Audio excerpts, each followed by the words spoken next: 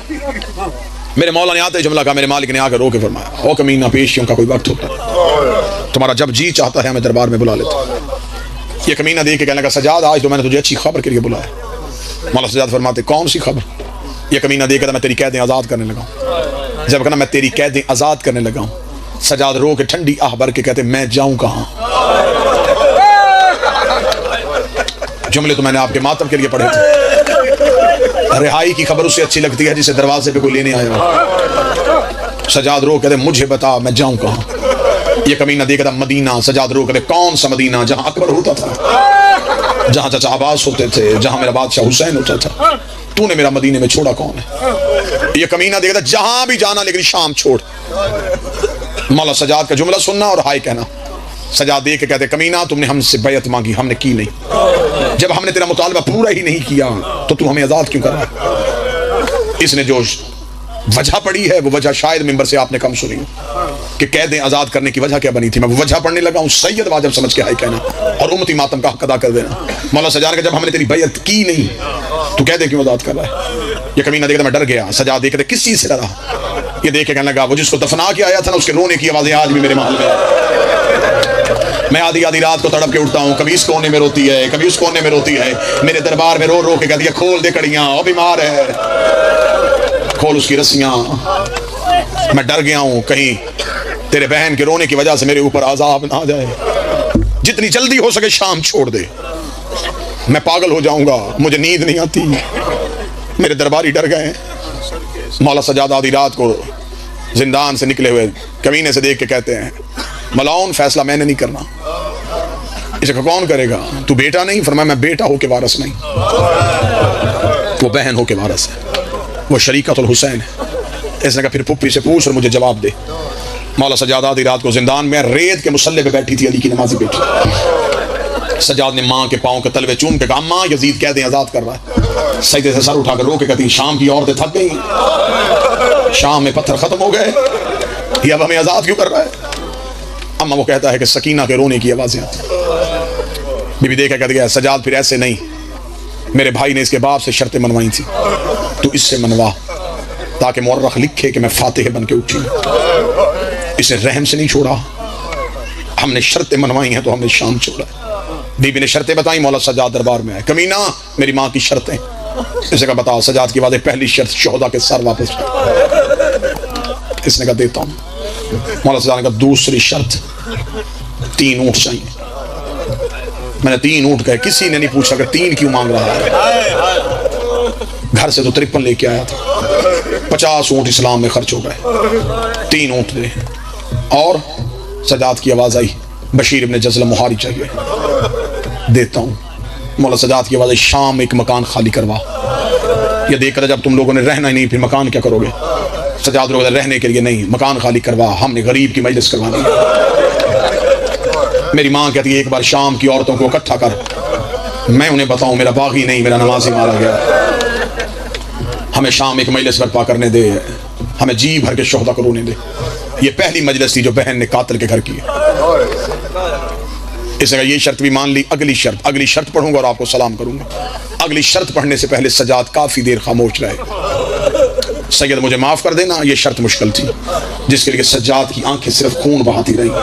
یہ دیکھیں گا جب میں نے ساری مان لی ہیں تو پھر کون سی شرط ہے جس کو تو بتا نہیں رہا؟ سجاد گردن چھکا کے کہتے ہیں کربلا کے خیموں کا لٹا ہوا مال دے، یہ دیکھ کے کہنے لگا حسین کا بیٹا تیری ہر شرط منظور ہے، یہ منظور نہیں۔ سجاد رو کہ یہ منظور کیوں نہیں؟ یہ کمینہ دیکھا 36 ملکوں کی فوج نے لوٹا تھا علی کی بیٹی کا خیمہ، جس کے ہاتھ جو آیا وہ لے کے چلا گیا، میں کہاں سے سامان اکٹھا کروں؟ سجاد رو کہ کچھ اور دے نہ دے، میری ماں کی چادر مجھے واپس کر، قرآن کے خلاف مجھے واپس کر۔ یہ کہنے لگا میں نئی چادریں بنوا کے دے دوں؟ سجاد کہتے نہیں، مجھے وہی چادر دے جو شام غریبہ نیزے سے اتاری تھی۔ یہ دیکھنے لگا اس چادر کا کیا کرے گا؟ سجاد رو کہتے میں یہاں سے سیدھا کربلا جاؤں گا، چادر عباس کی قبر پہ رکھ کے کہوں گا اٹھ غازی دیکھ میں تیری بہن کی چادر لے آیا، جس کا تو نگران تھا، میں وہ چادر شام سے بچا کے دے۔ اللہ لعنت اللہ علیکم۔